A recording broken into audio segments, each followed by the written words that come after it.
할렐루야. 한 주간 평안하셨습니까? 오늘은 종려주일이 되겠습니다. 먼저 사도신경 고백하시고 오늘 말씀 보시기 바랍니다. 오늘 말씀은 요한복음 12장 12절에서 15절 말씀입니다.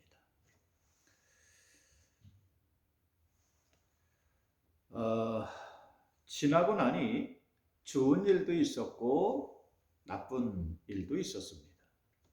좋은 사람도 있었고 때로는 나를 힘들게 하는 사람도 있었습니다. 그러나 어느 한 가지 나에게 손해가 되는 일은 없었다는 것입니다. 감사한 것은 모두가 다 나를 끌어가는 견인차 같은 일들이거나 사람들이었습니다. 아무리 우리를 어렵게 하고 피곤하게 하고 피해를 주어도 하나님이 이러한 사람까지도 사용하시는 줄 믿습니다. 그래서 오늘날 내가 있기 때문입니다. 구원받은 내가 있고 천국으로 가고 있는 내가 있다는 사실입니다. 이러한 사람들조차도 나를 올바른 목적지로 데리고 가는 귀한 도구가 된다는 사실입니다. 우리의 마음이나 상처 그리고 실패까지도 하나님은 사용하십니다. 그러므로 세상에 불평하거나 원망할 것이 아무것도 없습니다. 하나님을 몰랐다면 이러한 원리도 몰랐을 것입니다. 아픔은 아픔으로 끝나고 슬픔은 슬픔으로, 고난은 고난으로 끝나는 줄 알았을 것입니다. 그러나 하나님 안에 있으면 아픔 뒤에 회복이 있고 상처 위에 새로운 살이 돋아나고 그리고 실패 뒤에 진정한 영광이 있음을 알게 된다는 것입니다. 그러므로 성경에 오늘 현재의 고난은 장차 우리에게 임할 영광과는 비교할 수 없다고 하였습니다. 로마 제국 시대에 극심한 박해를 이겨내며 신앙을 지키는 사람들이 있었습니다. 죽음에 던져질지라도 오직 예수 그리스도를 부인하지 않는 사람들이 있었습니다. 이러한 사람들이 있었기에 온 세상에 복음이 전해지고 하나님 나라가 세워질 수 있었습니다. 처음에 우리나라에 복음이 전해졌을 때도 가혹한 박해가 있었습니다. 예수 믿는 것 때문에 가족들에게 배척당하고 이웃에게 무시당하고 또 사회에서 많은 손해를 보고 공동체에서 여러분 이렇게 내몰려지는 그러한 손해를 겪는 사람들이 있었습니다. 그러나 그러함 속에서도 믿음을 지켰습니다. 생명을 걸고 신앙으로 살았어요. 이러한 희생이 있었기에 오늘날 우리가 이렇게 예배드리고 구원의 길로 갈 수 있게 되었습니다. 그 강하던 억압의 굴레가 다 깨지고 그 전통의 여러분 그 관습이 다 부서지고 또 가진 자의 횡포가 사라지고 모두가 공평한 세상이 되었습니다. 그토록 바라던 세상에 오늘날 우리는 이렇게 평안하고 행복하게 살고 있습니다. 굳건하게 믿음을 지키고 정의를 세우기 위해 수고한 분들이 계셔서 오늘날 우리가 이렇게 좋은 세상에 살고 있다는 거예요. 또한 과거의 고난과 시련과 역경 속에서도 믿음으로 살려고 애쓰는 여러분이 있었기에 오늘날 여러분이 있는 거예요. 세상의 시련들이 여러분을 쓰러뜨리려 하고 망가뜨리려 하여도 여러분은 굳건하게 이겨내었습니다. 이것은 우리가 스스로 한 것이 아니라 하나님이 우리와 함께 하면서 이러한 역사를 이루어 오신 줄 믿습니다. 성경의 야곱이 밧단 아람으로 급하게 막 도망을 칩니다. 근데 중간에서 하나님이 이 길가에 노숙할 때 꿈에 나타나서 뭐라 그러시냐면 내가 어디로 가든지 내가 너와 함께 있을 것이라 약속하셨어요. 그래서 외삼촌 라반이 그에게 아무리 손해를 끼치려 해도 결국 하나님은 야곱을 망하게 하지 않으셨습니다. 형 에서가 죽이려고 400명을 거느리고 시퍼런 칼을 빼들고 나올 때도 하나님은 그의 마음을 바꾸어서 따뜻하게 맞이하도록 하셨습니다. 세겜에서 자식들이 실수로 살인을 저질렀을 때 사방의 이방 족속이 적으로 둘러싸여 있었습니다. 그러나 하나님은 베델로 올라가라 하셨고 그곳에서 야곱과 그의 가족을 보호하셨어요. 베델은 하나님께 처음으로 단을 쌓고 예배드리는 곳입니다. 그 뜻이 하나님의 집이라는 뜻입니다. 하나님의 전으로 피하였을 때 야곱과 그의 가족은 하나님의 보호하심을 받는 것을 볼 수 있습니다. 또한 온 세상에 극심한 가뭄이 들어 모든 것이 죽어갔습니다. 그러할 때도 하나님은 아들 요셉을 먼저 애굽에 보내셔서 많은 사람의 생명을 구원할 수 있도록 예비하고 계신 것을 볼 수 있습니다. 그러므로 고린도후서 4장에 우리가 사방으로 우겨쌈을 당하여도 쌓이지 아니하며 답답한 일을 당하여도 낙심하지 아니하며 박해를 당하여도 버림받지 아니하며 거꾸로 들임을 당하여도 망하지 아니할 것이라고 하셨습니다.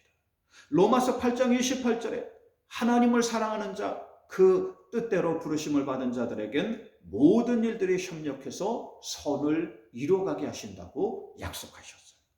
그러므로 아무도 미워하거나 싫어할 이유가 없습니다. 억울해하거나 속상해할 필요도 없습니다. 원수 맺을 일도 만들지 말아야 합니다. 오히려 더 감사할 뿐입니다. 감사 찬양에 그런 찬양이 있어요. 장미꽃 감사, 장미꽃에 있는 그 가시까지도 감사. 또 향기로운 봄철에 감사, 외로운 가을날에도 감사. 사라진 눈물도 감사, 아픔과 기쁨도 감사, 절망 중 위로 감사라고 하였습니다.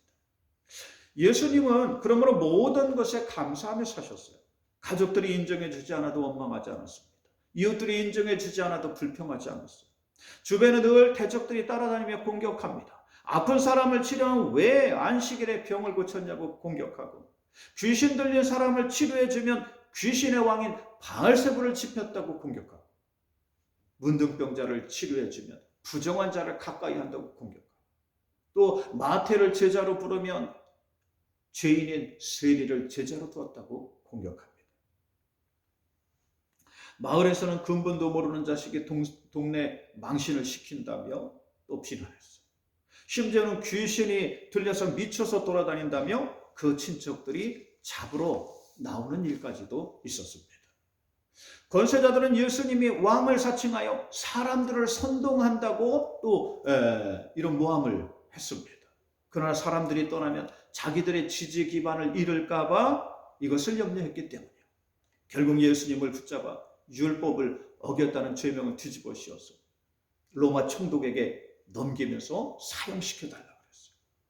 총독은 그런 예수님에게 머리에 가시로 만든 관을 씌우고 황제가 입는 자색 옷을 입혀놓고 조롱하며 채찍질을 했습니다. 그런 예수님은 그 누구도 미워하거나 거부하지 않았습니다.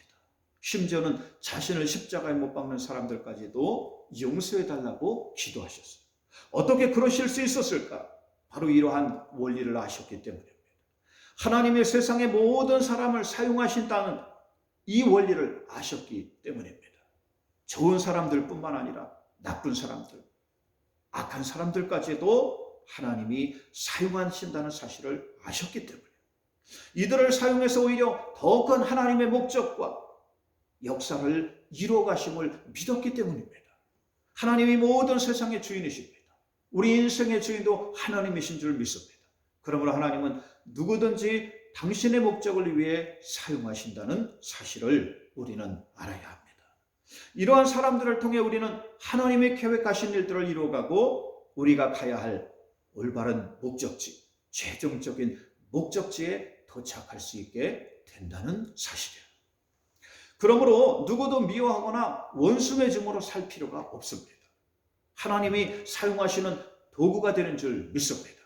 그러므로 주님처럼 조금 더 넓은 마음으로 이들을 용서하고 받아들이는 여러분들 되시길 주의 이름으로 축원드립니다. 오늘은 종려주일이에요. 이제 사순절 마지막 주간이 되겠습니다. 내일부터 고난주간이 시작됩니다. 오늘 예수님의 마지막 죽음을 앞두고 예루살렘으로 입성하고 계십니다. 예수님이 오신다는 소문을 듣고 수많은 사람들이 나와 예수님을 맞이하고 있습니다. 손에 종려나무 가지를 꺾어서 들고 흔들면서 막 환호하면서 예수님을 맞고 있습니다. 어떤 사람들은 호산나 찬송하리로다, 이스라엘의 왕으로 오시느니 하면서 열광적으로 맞이하고 있어요. 지금 사람들이 어떠한 마음으로 예수님을 맞이하고 있을까요? 이들 대부분은 지금 로마의 압제 속에서 너무 시달리고 고통받는 사람들이에요. 이 권세자들의 압제와 수탈에 시달리면서 언제 하나님이 구원자를 보내주실까? 메시아를 보내주신다고 했는데, 그래서 저 로마 제국 저 세력들을 다 부셔버려야 하는데, 그리고 우리를 위한 세상을 만들어야 하는데, 이러한 것을 기대하는 사람들이었습니다. 그러므로 주의 이름으로 오시느니 곧 이스라엘의 왕이 되리여 하며 외치며 예수님을 맞이하고 있습니다. 소문에 들으니 예수님이 수많은 사람들을 치료하여 주셨고, 귀신을 내어 쫓았고, 또 죽은 나사로를 살려내고, 보리떡 5개로 5,000명을 먹이며 무리를 걸어 다니셨습니다. 또 하늘에서 번개와 천둥을 내리기도 했다는 소문이 들렸어요. 그가 명령하면 하늘에 날던 새도 떨어지고 폭풍우도 잠잠게 된다는 소문이 들려왔습니다.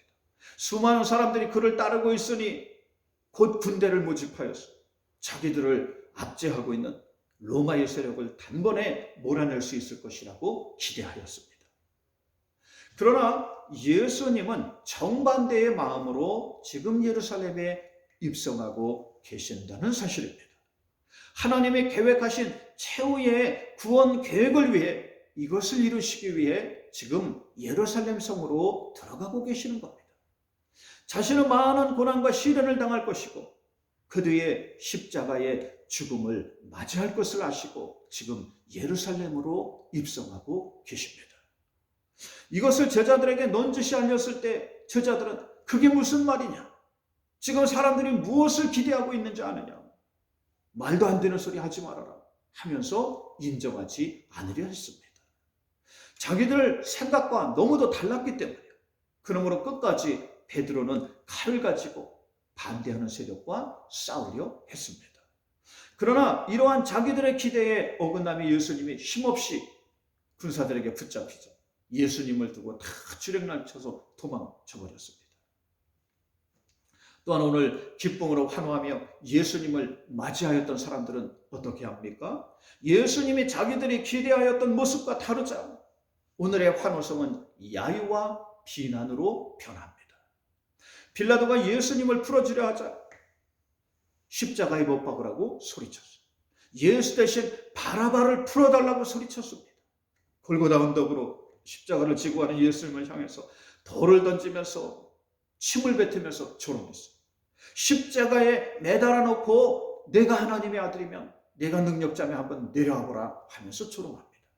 사람들의 찬사는 언제든 비난과 야유로 변할 수 있다는 사실을 알아야 합니다. 그러나 예수님은 누구도 원망하거나 미워하지 않으셨습니다.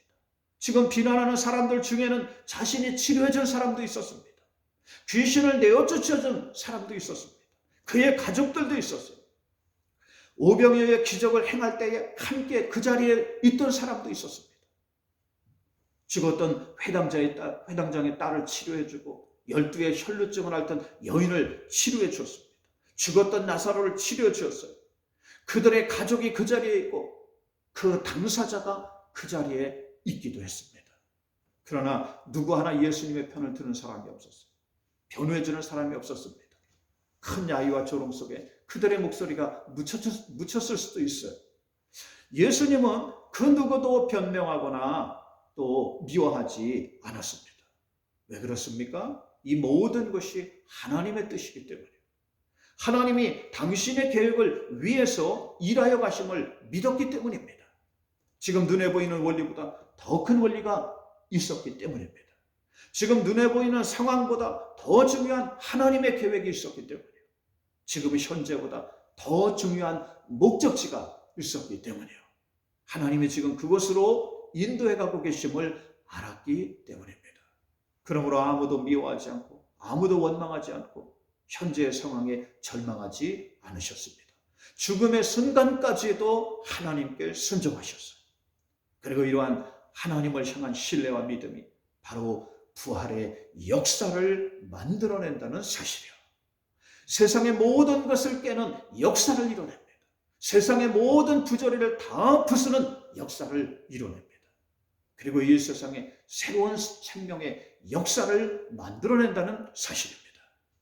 그 사람들이 가지고 있는 이기심이나 미움이나 원수맺음이 바로 죄에서 나옵니다.